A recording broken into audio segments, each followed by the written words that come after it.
Hello बच्चों, कैसे हैं बच्चों। आपका अपने YouTube चैनल चित्रकूट एजुकेशन में स्वागत है।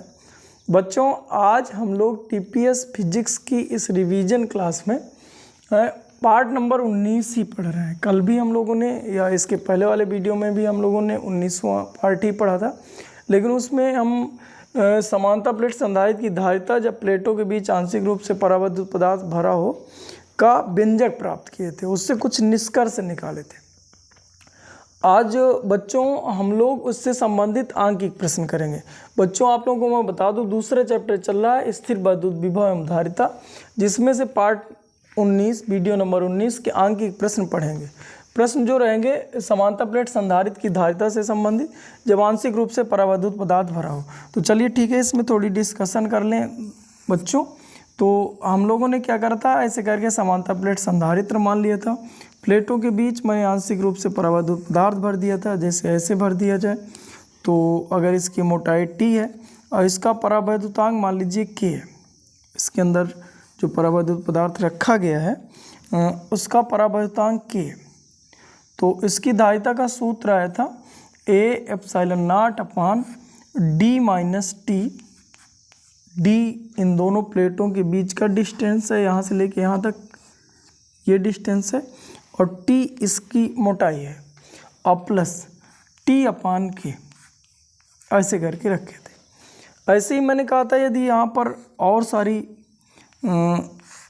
प्लेटें रख दी जाएं परावैद्युत पदार्थ की, जैसे और ये मान लीजिए K1 है, इसकी मोटाई T1 है, और ऐसी और प्लेटें रख दी जाएं, ये मान लीजिए K2 है, इसकी मोटाई T2 है,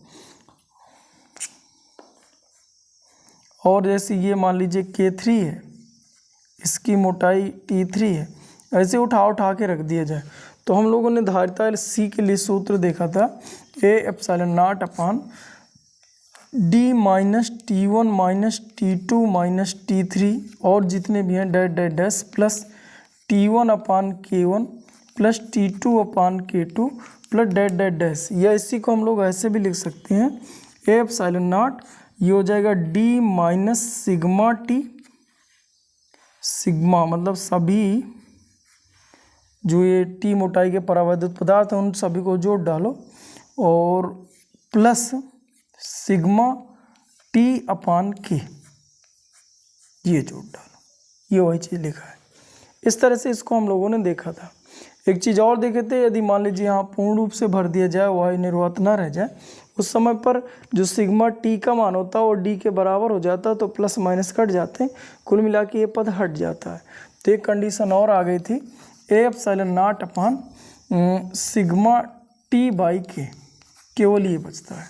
जैसे यहाँ पर गैप ना छोड़ा जाए, एक तरफ से भर दें, कहीं पर गैप नहीं है, T1 T2 T3 लगा था, तो उस समय पर ये सिग्मा T का मान D के बराबर हो जाएगा, तो ये कट जाएगा, ये बच जाता है। तो इस तरह से हम लोगों ने कुछ सूत्र देखे थे। आज दोस्तों सवाल देखते हैं। तो देखिए, एक बहुत छोटा सा सवाल चालू करें हम लोग। सवाल ये था कि एक समानता प्लेट संधारित्र है जिसकी प्लेटों के बीच की दूरी d है और धारिता c है, वायु है। अब उसने क्वेश्चन ये करा था कि यदि प्लेटों के बीच d/2 मोटाई का धातु का है और इसकी मोटाई जो दिया है वो d/2 दिया है, एक प्लेट रख दें तो धारिता, अब धारिता क्या होगी, और आपके ऑप्शन दिए थे C/2 2C, तीसरा दिया था C/4 और D दिया था 4C। ऐसे करके ऑप्शन दिए थे। क्वेश्चन ये था कि एक समांतर प्लेट वायु संधारित्र है जिनके प्लेटों के बीच की दूरी d है, उसकी धारिता c है। जब प्लेटों के बीच d/2 मोटाई का धातु का एक टुकड़ा रख दिया जाता है तो अब जो धारिता होगी पहले धारिता की अपेक्षा कितनी होगी, लगा के देखें बच्चों। तो देखिए, पहले धारिता के लिए हम सूत्र लगा सकते हैं C बराबर KA, के तो है ही नहीं, वायु संधारित्र था, तो A epsilon not upon D समीकरण फर्स्ट। अब पुनः लगाया जाए, जब परावैद्युत पदार्थ भर दिए तो सी डैश बराबर लगाएंगे ए epsilon not upon D minus T और प्लस टी बाई के। ये सूत्र लगा दिया जाए, ये अभी अभी हम लोगों ने देखा था, सूत्र रटे थे। तो सी डैश बराबर हो जाएगा ए epsilon not upon D minus T. तो डी माइनस टी, टी है डी बाई टू, टी होता है परावैद्युत पदार्थ की मोटाई, तो डी बाई टू है, प्लस डी बाई टू बटे के। धातु के लिए के का मान अनंत होता है, तो अनंत रख दो, 1 बटे अनंत, ये हो जाएगा 0। तो हम लोग लिख सकते हैं सी डैश बराबर ए एप्सिलॉन नॉट अपॉन, ये हो जाएगा D minus D by two, यानी एक डी से आधा डी घट जाएगा तो आधा डी बचेगा, यानी डी बाई टू बचेगा, तो 2 पहुँच जाएगा ऊपर। और इतने को हम लोग सी कहते हैं, इतने को हम लोग सी कह रहे हैं इस वाले पार्ट को। तो इसका मतलब इसकी जगह सी उठा के रख दें तो यह आ जाएगा 2c, यानी अब जो धारिता होगी पहले के धारिता की दुगनी हो जाएगी। क्या बच्चों बात समझ में आ रही है? देखिए बच्चों अगला क्वेश्चन मैं इधर मिटा के लिखे दे रहा हूँ, फिर उसको हल करें।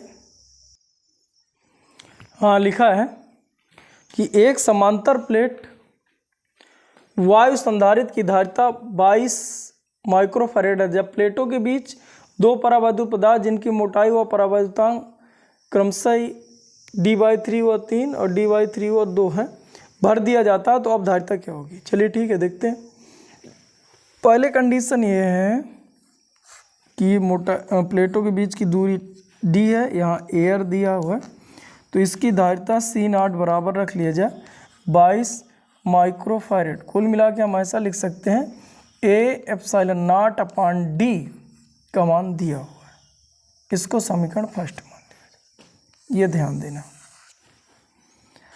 अब उसने करा क्या है कि प्लेटों के बीच एक परावैद्युत पदार्थ भर देना है। चलिए ठीक है, देखते हैं। ये मान लीजिए प्लेटें हैं, प्लेटों के बीच हमने टी प्लेटों के बीच की दूरी है, के बीच हमने एक परावैद्युत पदार्थ भर दिया। एक हमने भरा ये, इसका परावैद्युतांक दिया है k बराबर 3, और एक परावैद्युत पदार्थ हमने भरा ये, इसमें k बराबर दिया है 2, इसकी मोटाई d/3, इसकी मोटाई d/3 है। तो अब क्या होगा? अब धारिता क्या होगी? क्वेश्चन ये है, धारिता निकाली जाए बेटा। तो धारिता के लिए सूत्र होता है C बराबर, यहाँ लगाए दे रहे हैं, C बराबर ए epsilon not upon D minus T1 minus T2 होता है, T1 माइनस T2 और plus T1 by K1 plus T2 by K2, ऐसे करके सूत्र हम लोग लगाते हैं। तो इस सूत्र में रख दिया जाए, तो यहाँ रख रहे हैं, तो d माइनस, यहाँ लिख सकते हैं d minus d/3 minus d/3, T1 T2 को मान रख दिए, प्लस यहाँ लिखा जाए T1 बाई K1, तो हम लिख दें d/3 इंटू 3 मतलब 9 हो जाएगा, और प्लस d/6 हो जाएगा। बच्चों बात समझ में आई होगी। तो अगर इसको हम लोग हल करें तो कितना मिल जाता है? इधर देखा जाए, ये हो जाता ए एप्सिलॉन नॉट, और यहाँ से यहाँ लिखा है आपका 2d/3, 3 एलसीएम लोगे, माइनस माइनस जुड़ जाएगा, तो 2d/3 माइनस से 3 घटा दीजिए, तो d/3 ये लिखा है, d/3 प्लस यहाँ लिखा है d/6 और प्लस d/9। d सभी से ले लो कॉमन, अगर सभी से d कॉमन ले लें तो बच्चों यहाँ जो बचेगा वो बचेगा c बराबर ए epsilon not upon d common ले लिया जाए, तो एलसीएम हो जाएगा 18 6 3 6 13 6 2 द 6 3 डेट और 9 2 द, ये आ जाता है ए epsilon not upon D, A epsilon not upon d की जगह 22 रख लें, ये ऊपर पहुंच जाता तो सी बराबर हम लोग लिख सकते थे 18 ऊपर पहुंचा, 18/6 3 9 10 11 लिखा हुआ है, और इसकी जगह पर यानी ए एप्सिलॉन नॉट अपान डी जो लिखा है इसकी जगह पर हम लोग 22 लिख लें, तो ये सी बराबर आपका आ जाता, सी बराबर 18/11 गुणे 22 माइक्रोफैरड, तो 11 दूनाई 22 यानी 18 दूनाई 36 माइक्रोफैरड इसका उत्तर होता। बच्चों समझ में आए, ये सूत्र लगाना था, एकदम सिंपल सा क्वेश्चन है। चलिए ठीक है, अगला क्वेश्चन देखते हैं।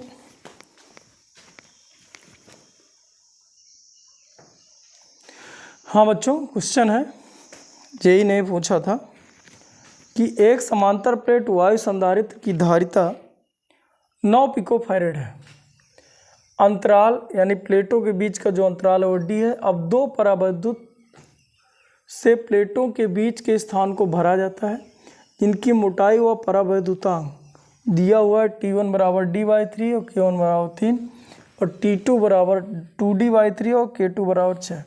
तो अब धारिता क्या होगी? तो चलिए ठीक है, समीकरण फर्स्ट मान के छोड़ दिया जाए बना के। ये दिया था इसके बीच एयर है और इनके बीच की दूरी d है, और कहा था कि इसकी जो धारिता है वो 9 पिकोफैरड है, यानी हम लिख लें ए एप्सिलॉन नॉट अपान डी का मान दिया हुआ है, ऐसे इसको समीकरण फर्स्ट बाद में कंपेयर करने काम आए। चलिए ठीक है, अब क्या करना है, इनकी प्लेटों के बीच को स्थान को परावैद्युत से भर देना है। मान लीजिए हमने एक परावैद्युत ये भरा जिसमें से ये D/3 है और K का मान दिया है 3। दूसरा हमने परावैद्युत ये भरा जो 2D/3 है और K का मान है 6, K बराबर 6, और इनके बीच की जो दूरी है टोटल वो दिया है D। चलिए ठीक, अब धारिता क्या है, तो धारिता के लिए अब सूत्र लगा दिया जाए बेटा। तो C बराबर सूत्र वो करता है ए epsilon not upon D minus T1 minus T2 और प्लस T1/K1 प्लस T2/K2, ये उठा के लगा दीजिए, उत्तर हो जाए। तो हम लोग लगाए हैं सूत्र, तो ए epsilon not upon D minus T1 तो D/3 लिख लो, माइनस T2 तो 2D/3 लिख लो, प्लस लिखा है आपका K1 T1/K1 तो D/3 और बट्टे K1, तो K1 का भी मान 3 है तो 3 त्रिकाई 9 बन जाएगा, प्लस D यानी 2D/3 और K2 तो आ जाएगा 6। अब इधर देखिए तो D/3 और 2D/3 तो ये हो जाएगा 3D/t, 3 से 3 कट जाएगा तो D माइनस डी लिखा हुआ है, तो यानी ये अगर देखा जाए तो ये पूरा कट जाएगा, 0 हो जाएगा। तो इधर आपका बन जाएगा, यहाँ मैं लिखे दे रहा हूँ ए सी बराबर ए एप्सिलॉन नॉट अपान इसकी जगह 0 हो गया प्लस, उधर देखो तो D/9 इससे इसको काट दो 2 से, तो ये हो जाएगा 2D/9। अब ये 9 ऊपर ले जाओ, D इधर ले आओ तो 2/9, कुल मिला के C बराबर आ जाएगा 2/9 और a epsilon not upon d, और a epsilon not upon d की जगह कितना लिखा जा सकता है, ये उल्टा लिख दी क्या है, ये उल्टा है, ये बटे के नीचे बटा जा 9/2 हो जाए, और इसकी जगह पर लिखा जा सकता है 9, तो 9 9 81 हो जाएगा, 81/2 यानी 40.5 पिकोफैरड, ये इसका उत्तर होता है। इसके ऑप्शन दिए हुए थे, पहला ही ऑप्शन था दिया था 40.5, दूसरा 20.25, तीसरा 1.8 और चौथा दिया था 45, तो ये 40.5 पिकोफैरड इसका उत्तर होता। चलिए अगला क्वेश्चन देखते हैं।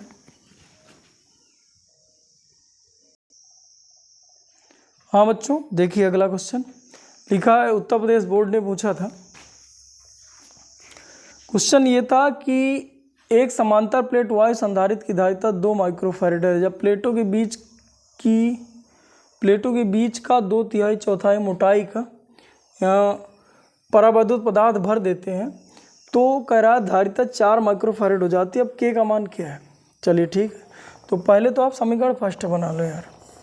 ये एयर भरो, यहाँ पर वायु संधारित्र हो जाए, इनके बीच की दूरी d ले लो, प्लेटों का क्षेत्रफल a ले लो, तो जिसकी धारिता यानी 2 माइक्रोफैराड बराबर लिखा जा सकता है A epsilon not upon d।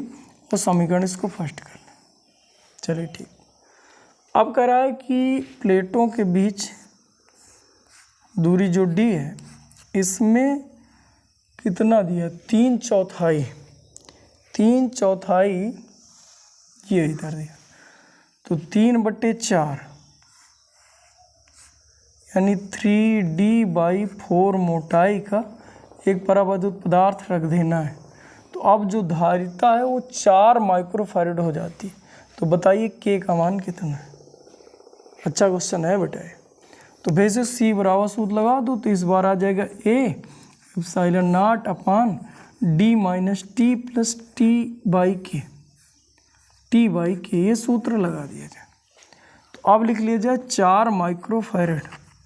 4 microfarad बराबर लिखा जा सकता है A epsilon not upon D minus T, और T ये दिया हुआ मोटाई, तो 3D/4 और प्लस 3D/4K।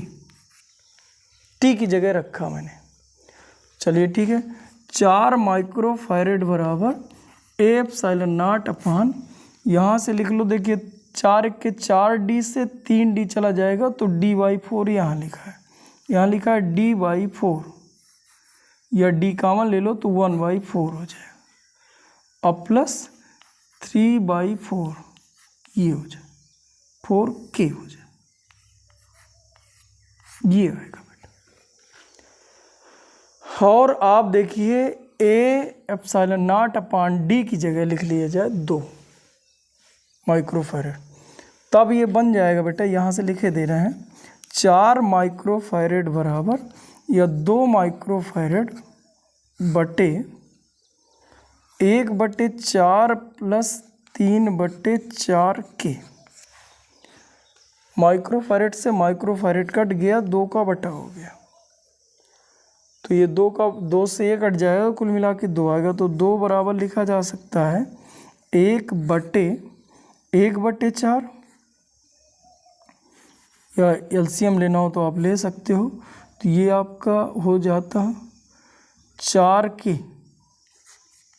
तो 4 कटा होता है, ये हो जाता K प्लस 3, और ये वैल्यू ऊपर पहुँच गई होती, ये बटा है, बटे के नीचे बटा था, तो ये जो वैल्यू 4K पहुँच गया होता ऊपर। अब 4K से इसको एक बार और काट दो तो ये आ जाता 2, यहाँ बचा 1, अब यहाँ 1/1 लिखा, 3 गुणा कर दो, तो कुल मिला के हम लोग लिख सकते हैं 4K प्लस 3 बराबर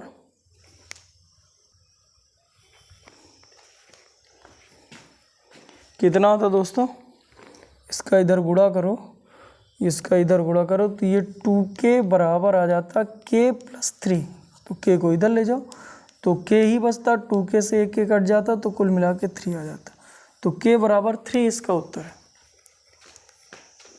K बराबर 3। चलिए बच्चों आगे अगला क्वेश्चन देखते हैं।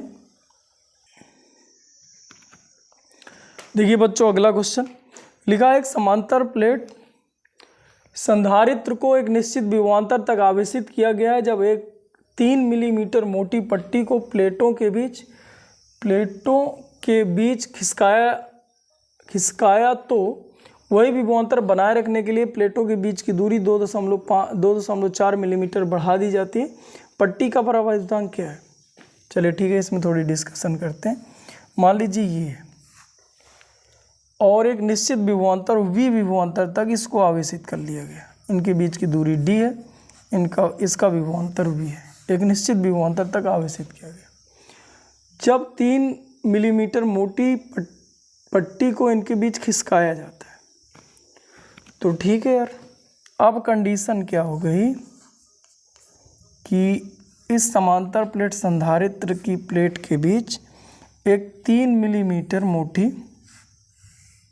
पट्टी को यानी t बराबर 3 मिलीमीटर दिया हुआ है, मिलीमीटर मोटी पट्टी को खिसका दिए जिसका परावर्तनांक k है। तो जब परावैद्युत पदार्थ भर दिया जाता है तो आपको कल मैंने बताया था कि जो विभव होगा वो k गुना घट गया होगा, जो वैद्युत क्षेत्र होगा वो भी k गुना घट गया होगा, जबकि जो धारिता होगी वो k गुना बढ़ गई होगी। ये होता है 1/k गुना, या इसमें ये परिवर्तन 1/k गुना, ये k गुना बढ़ा होगा। अब अगर हम वही विभवांतर चाहते हैं जो पहले था, यहाँ V0 था, अभी भी हमें V0 ही चाहिए, तो लिखा है वही विभवांतर बनाए रखने के लिए प्लेटों की जो बीच की दूरी है अब वो बढ़ा दी जाती है। पहले प्लेटों के बीच की दूरी d थी, तो अब यहाँ पर जो हम प्लेट थोड़ी बढ़ाए दे रहे हैं प्लेटों के बीच की दूरी, अब ये जो दूरी है वो कह रहा है d प्लस 2.4 ये हो जाएगी मिलीमीटर। पहले d मिलीमीटर थी, अब इतना हो जाती, वही विभवांतर बनाए रखने के लिए। तो यानी अब इतना बढ़ा दिए तो अभी भी विभवांतर इसका V0 ही है। तो कह रहा है कि बताइए k का मान कितना है, यानी अगर इसका विभवांतर V0 है तो प्रश्नानुसार इसका भी विभवांतर V0 है, क्योंकि दोनों को हमने मेंटेन किया है, मैनेज किया है। जो परावैद्युत पदार्थ भरने से विभवांतर घटता है तो उसको मेंटेन करने के लिए हमने प्लेटों के बीच की दूरी बढ़ा दी, जिससे विभवांतर जो घटा था वो घट के फिर घटे ना वही हो जाए जो पहले था। इसलिए पहले V0 था तो अभी भी V0 है। तो k का मान कितना है, क्वेश्चन ये है। पट्टी का परावैद्युतांक ज्ञात कीजिए। तो चलिए ठीक है, इसका भी विभवांतर निकाल लो। तो V बराबर सूत्र हुआ करता है E × D, और E का मान अगर तुम लोग को मैं बताऊं तो प्लेट के कारण वैद्युत क्षेत्र की तीव्रता σ/ε0 होता है। तो यहाँ पर E की जगह लिख दें बेटा σ/ε0 बराबर, ये हो गया। अब यहाँ पर देखो, तो यहाँ पर जो V है तो ये एयर के लिए अलग निकलेगा, यहाँ और यहाँ के लिए, और जहाँ पट्टी ये रखी हुई है यहाँ के लिए अलग निकलेगा, ये चीज़ है। तो यहाँ पर हम लिख लें V एयर के लिए और प्लस V डाइलेक्ट्रिक के लिए, दोनों का विभवांतर दोनों जुड़ के V0 बन रहा है, दोनों सेम हो रहा है। तो हम लोग यहाँ पर फिलहाल वैल्यू लिखे ले रहे हैं। तो हमने किया क्या, σ/ε0 × D बराबर ये वैल्यू रख लें। और एयर के लिए तो एयर हो जाएगा σ/ε0 × D, D हो जाएगा कितना, ये वाली दूरी यार D लेना है, ये वाला गैप, ये वाला गैप, टोटल गैप ये है और बीच में 3 मिलीमीटर है, यानी ये हो जाता टोटल से, टोटल कितना है D प्लस 2.4, ये टोटल है। उसमें से 3 मिलीमीटर बीच वाला घटा दे तो इधर उधर का निकला है, तो -3 अब प्लस ये डाइलेक्ट्रिक का पोटेंशियल निकाल ली जाए, यहाँ का पोटेंशियल। तो इसका सूत्र हुआ करता है σ/K ε0 × D। तो डाइलेक्ट्रिक की मोटाई 3 मिलीमीटर दिया तो 3 रख दी। ε0 कामन लेके कट गया, ये बचा D बराबर, ये बचा आपका D plus 2.4 minus 3 plus 3/K, ये आया बेटा। D को इधर लाओ तो D से D कट जाता तो 0 हो जाता, इधर से 3 घटा देते तो माइनस का 0.6 बचता, प्लस 3/K हो जाएगा। इसको इधर लाओ तो प्लस का हो जाएगा, तो प्लस का 0.6 बराबर 3/K। कुल मिला के अगर हम लोग K बराबर निकालें तो 3 यानी 30/6 हो जाता, दशमलव हटाते तो k बराबर 5 आ जाएगा। ये इसका उत्तर था। बढ़िया क्वेश्चन है ये भी। चलिए अगला क्वेश्चन देखें। क्वेश्चन बच्चों समझ में आया। लिखा था एक समांतर प्लेट, एक बार और समझा दे। एक समांतर प्लेट निश्चित विभवांतर तक आवेशित किया, मान लीजिए V0 तक आवेशित किया गया। जब प्लेटों के बीच 3 मिलीमीटर चौड़ी एक पट्टी खिसका दिए तो वही विभवांतर बनाने के लिए प्लेटों के बीच की दूरी बढ़ा दी। तो बताइए k का मान कितना है। तो पहले हमने d माना, अब d + 2.4 करें। यहाँ पर एयर है और यहाँ पर हमने डाइलेक्ट्रिक एक 3 मिलीमीटर मोटी एक परावैद्युत पदार्थ की पट्टी इसमें डाल दी। अब लेकिन दोनों जगह विभवांतर वही है। अब यहाँ जो विभवांतर है डायरेक्ट निकला है, यहाँ विभवांतर दो तरह से, एक यहाँ जो इधर उधर गैप, एयर का गैप बचा हुआ है इसके कारण, और एक ये जो डाइलेक्ट्रिक भरा है इसके कारण σ/ε0। और जहाँ ये परावैद्युत पदार्थ भरा है तो σ/k ε0 हो जाया करता है बस, इंटू डी। परिवर्तन एयर और डाइलेक्ट्रिक का ये अंतर होता है। जैसे यहाँ एयर है तो यहाँ k नहीं लगा, यहाँ डाइलेक्ट्रिक है तो यहाँ k का भाग है, बस ये अंतर हुआ करता है। इंटू डी, डी यहाँ रखना था इधर और इधर का, तो टोटल से 3 मिलीमीटर घटा दी तो इधर उधर का निकल आया, बस गुणा भाग कर लिया, उत्तर है। आगे देखते हैं बच्चों अगला क्वेश्चन। हाँ बच्चों अगला क्वेश्चन देखते हैं। जब एक समांतर प्लेट संधारित्र की प्लेटों के मध्य 0.5 मीटर दूरी है तो इनके मध्य इतने वोल्ट का विद्युत क्षेत्र है। चलिए ठीक है, क्वेश्चन देखो बेटा, हल करें। अच्छा क्वेश्चन है, यहाँ से हम लोग हल करे ले रहे हैं। तो देखिए उसने कहा कि प्लेटों के जो बीच की दूरी है वो 0.05 मीटर है। चलिए, और इनके बीच जो विद्युत क्षेत्र, अगर ये प्लस की प्लेट है और ये माइनस की प्लेट है तो यहाँ विद्युत क्षेत्र अंदर होगा, एक समान विद्युत क्षेत्र यूँ है। विद्युत क्षेत्र का मान दिया है, E बराबर दिया है 3 × 10⁴ वोल्ट प्रति मीटर दिया। ठीक है, कह रहा है कि जब इनके बीच इतने मोटी प्लेट, अब उठा के हम लोगों ने क्या करा है कि समांतर प्लेट संधारित्र सब कुछ वही है, यानी 0.05 अभी भी मोटाई है और अभी विद्युत क्षेत्र वही है, लेकिन यहाँ एक हम परावैद्युत पदार्थ यहाँ पर डाल देते हैं, भर देते हैं। इसकी मोटाई 0.01 है मीटर पे, ये भर दिए। और इसका परावैद्युतांक नहीं दिया है, तो कह रहा है कि अब विभवांतर होगा। लिखा धातु की प्लेट खिसकाने के पूर्व और बाद, यानी यहाँ की स्थिति और यहाँ की स्थिति, और धातु है, बता दिया ये धातु है। ए नंबर को हम लोग हल कर रहे हैं, ए नंबर वाले सवाल को हल कर रहे हैं। तो देखिए बेटा, V बराबर सूत्र हुआ करता है E × D। V बराबर सूत्र होता है E × D। E आपको दिया है, E का मान दिया 3 × 10⁴ D। D का मान 0.05, तो सीधा सीधा उत्तर आ जाता 3 × 5 = 15, 2 अंक बाद दशमलव, तो इधर 2 कम कर लो और 3 × 5 = 15 कर दो, 1500 वोल्ट ये उत्तर होता। पहला उत्तर 1500 वोल्ट होता। बच्चों बात समझ में, 1500 वोल्ट। अब लेकिन अगर यहाँ लगाएं तो क्या हो जाएगा, तो V बराबर देखिए यहाँ पर एक V एयर के लिए होता और एक V आपका डाइलेक्ट्रिक के लिए होता, डाइलेक्ट्रिक के लिए होता। मैंने अभी अभी ये क्वेश्चन कराया था, इसके पहले वाले में भी ऐसे ही ज़रूरत पड़ गई थी।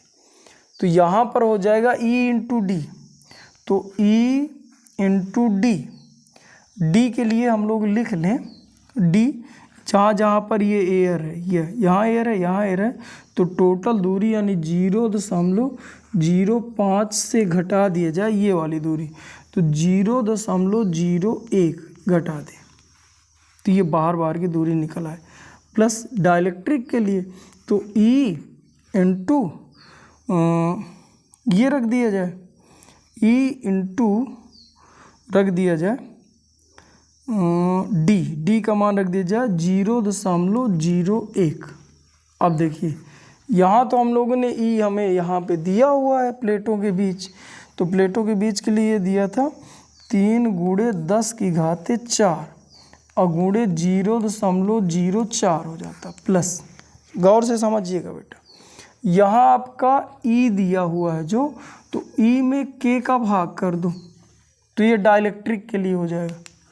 आपको मैं अभी भी टोका था, ई बराबर मिला करता E0/K, तो ये E0 आ दिया है, कहने का मतलब ये E0 एयर के लिए आ निकाल रहे हैं, तो यहाँ E0 की वैल्यू आ रख दी है।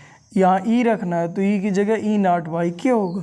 के का मान अनंत होता है, अनंत का भाग करोगे तो ये पूरा का पूरा 0 हो जाएगा। धातुओं के लिए के का मान अनंत होता है, तो ये अनंत का भाग करोगे तो ये पूरी वैल्यू 0 हो जाएगी। अब इस तरह से ये हो जाएगा 4 × 1200 वोल्ट हो जाएगा। यानी देखिए डाइलेक्ट्रिक डालने पर वोल्टता घट जाती है। चलिए ठीक, आगे क्या कहा है कि यदि धातु के स्थान पर एक परावैद्युत पदार्थ भरा हो जिसका मान 2 तब क्या होगा। तो कुछ नहीं यार, यहाँ पर जहाँ हमने के का मान अनंत रख के हटा दिए थे, 0 रख लिए थे, वहाँ बदल लो यार। यहाँ कितना हो जाता, यहाँ ई का मान हो जाता, ई का मान दिया 3 × 10⁴ गुणे 0.01 बटा यहाँ कर लो, बटे यहाँ 2 कर लो। E0/K यहाँ रख देना है, E0 की वैल्यू दिया है।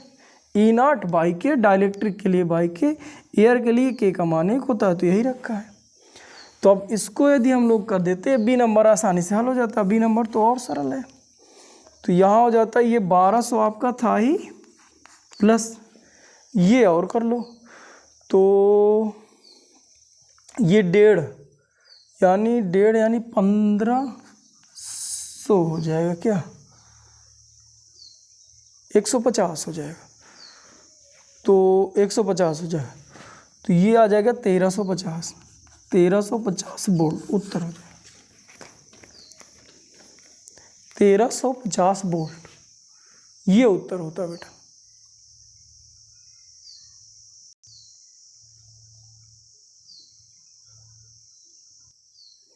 हाँ बच्चों, इससे और एक बात बच्चों तुम लोगों को समझ में आनी चाहिए कि देखिए जब एयर था तो वोल्टता 1500 थी, जब यहाँ पर कोई धातु की प्लेट भर दिए थे तो 1200 बचा था, जब धातु के स्थान पर कोई परावैद्युत पदार्थ भर दिए तो थोड़ी और बढ़ गई।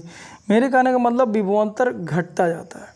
अब देखिए यहाँ पर वैद्युत क्षेत्र, देखिए वैद्युत क्षेत्र एक समान होती है ये, लेकिन जैसे कोई डाइलेक्ट्रिक भर देंगे तो यहाँ से यहाँ तक वैद्युत क्षेत्र एक समान होगी। जैसे यहाँ पर एयर के लिए हमने रखा था 3 × 10⁴, तो यहाँ से यहाँ तक 3 × 10⁴ है, लेकिन यहाँ जैसे डाइलेक्ट्रिक आ गए 2 का भाग हो जाएगा, तो यहाँ आ जाएगा 1.5 × 10⁴। तो यहाँ अगर हम लोग ग्राफ बनाएं तो ये ग्राफ कुछ यूँ जाता, फिर अचानक घटकर यूँ हो जाता 1.5, जैसे ये 3 का था तो जस्ट आधा हो जाता, फिर एयर आ गए तो फिर यूँ हो जाता 3।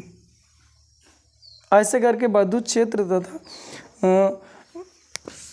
इसमें एक ग्राफ बनाना भी हम लोग सीख लें, कैसे एक आध क्वेश्चन उसके भी हैं तो मैं कराऊंगा। तो ग्राफ देखा जाए, जब भी हम लोग समांतर प्लेट संधारित्र के बीच आंशिक रूप से परावैद्युत पदार्थ भर देते हैं, मान लीजिए यहाँ मैंने परावैद्युत पदार्थ भर दिया, ये x दूरी है, ये मान लीजिए t मोटाई है और ये पूरी d है। यहाँ पर हमने एक परावैद्युत पदार्थ भर दिया, यहाँ एयर है, यहाँ एयर है। अब मैं कह दूँ E और D के बीच ग्राफ बनाएंगे, E और D के बीच ग्राफ, E और D के बीच ग्राफ। तो बच्चों क्या होता है कि वैद्युत क्षेत्र की तीव्रता कांस्टेंट होती है और E बराबर सूत्र हुआ करता है σ/ε0 एयर के लिए, और जब डाइलेक्ट्रिक भरा होता है तो डाइलेक्ट्रिक के लिए हुआ करता है σ/K∈0। तो ये भी कांस्टेंट होता है, ये भी कांस्टेंट होता है। लेकिन समस्या बच्चों ये है कि ये जो वैल्यू है,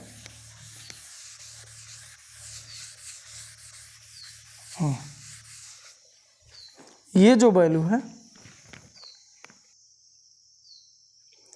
हाँ बच्चों, ये जो वैल्यू है थोड़ी कम होती है इसकी अपेक्षा, ये वैल्यू थोड़ी ज़्यादा होती है, इसकी अपेक्षा ये वैल्यू थोड़ी कम होती है दोनों कांस्टेंट। इसमें के का भाग है तो जो भागफल होगा थोड़ी कम हो गया।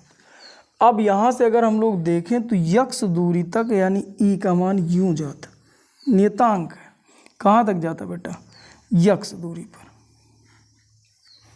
फिर यक्स से ये टी मोटाई पर के आ गया है तो के का मान के अनुसार ई घटा होगा तो अचानक ग्राफ ऐसे हो जाता, कहाँ तक, टी मोटाई तक, यानी यक्स प्लस टी हो जाता है।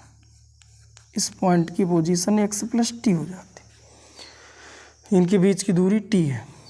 फिर से एयर आ गए तो फिर से वहीं सेम टू सेम यूं गया होता और ये पूरी मोटाई यहाँ जब हम लोग पहुँचे होते तो ये डी हो गया।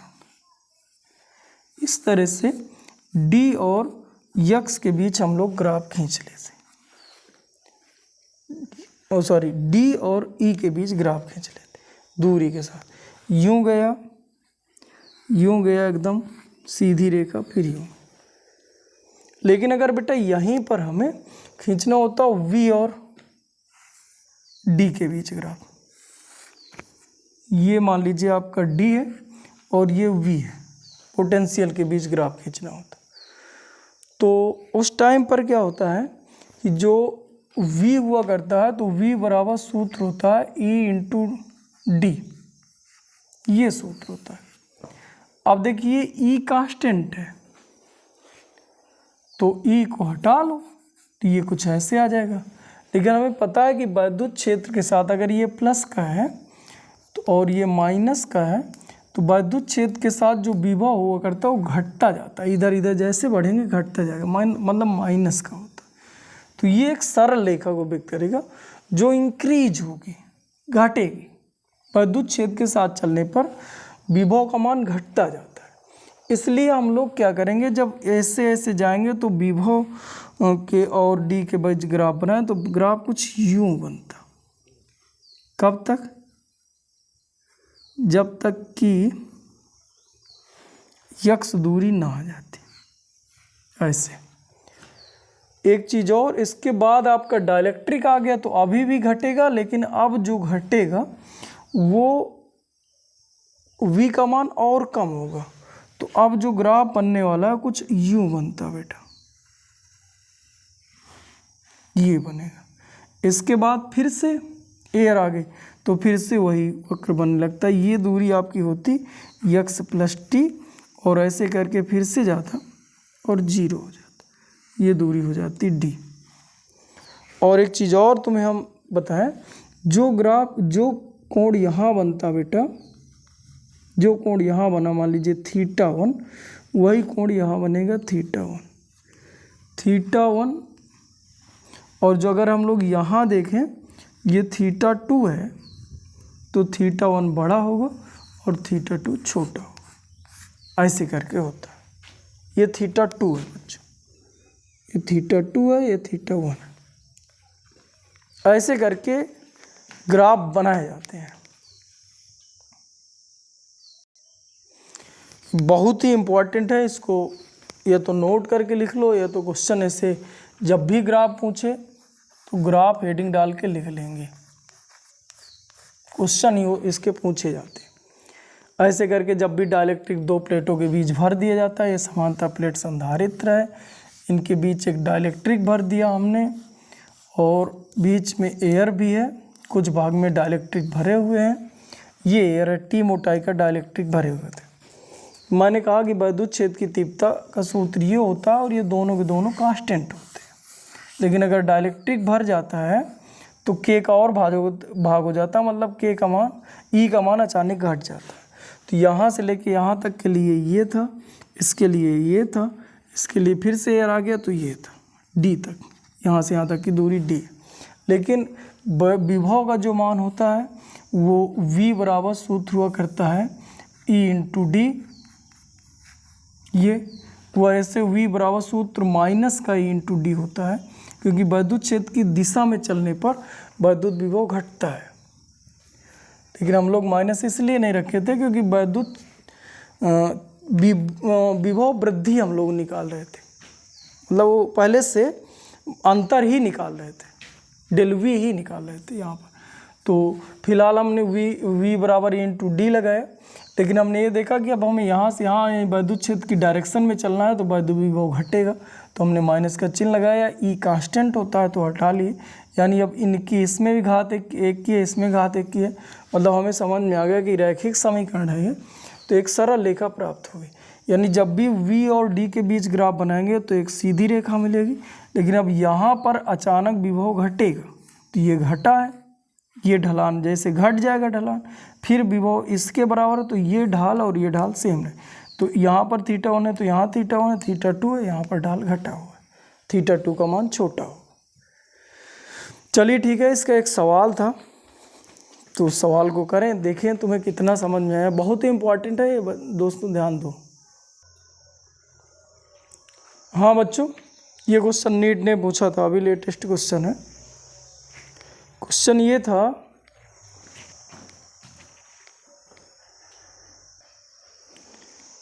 था बच्चों कि एक समांतर प्लेट संधारित्र की प्लेटों के बीच दो पतले स्लैब चित्रानुसार रखे गए, ये K1 K2 दो पतले स्लैब रखे गए, एक समांतर प्लेट संधारित्र PQ है, रखे गए। आगे लिखा वैद्युत क्षेत्र E तथा प्लेट P से दूरी, प्लेट P है, इससे दूरी D के साथ D के बीच सही ग्राफ है। ग्राफ आपको A B C D विकल्प के रूप में दिए गए। अब अभी मैंने समझाया था वैद्युत क्षेत्र कांस्टेंट होता है, और मैंने ये भी बताया था कि जहाँ K का मान होगा, जैसे E बराबर जहाँ पर एयर होता है तो सिग्मा अपान एप्सिलॉन नॉट होता है, लेकिन जहाँ पर परावैद्युत पदार्थ होता है sigma upon K epsilon not होता है, यानी K गुना घट गया होता है, E का मान कम होता है। अब देखिए जैसे हम लोग यहाँ से चले, फिर इसके बाद ये K1 मिला, अब यहाँ ग्राफ E का मान घटना चाहिए तो यहाँ E का मान बढ़ गया, इसलिए गड़बड़ है। यहाँ पर देखिए यहाँ से चले हम लोग, ठीक है, फिर ये मिला तो यहाँ E का मान घटना चाहिए, घटा, फिर आगे यार तो फिर भी इसी के सीध, यहाँ तक तो ग्राफ सही है, लेकिन अब ये आया तो ग्राफ नीचे जाना चाहिए, ऊपर चला गया, मतलब ये यहाँ गड़बड़ हो गया। तीसरा आइए, हम लोग यहाँ से चले, ये चले, अब ये मिला K1 तो घट गया, इसके बाद फिर से यार तो फिर से इसी के सीध में ग्राफ निकला।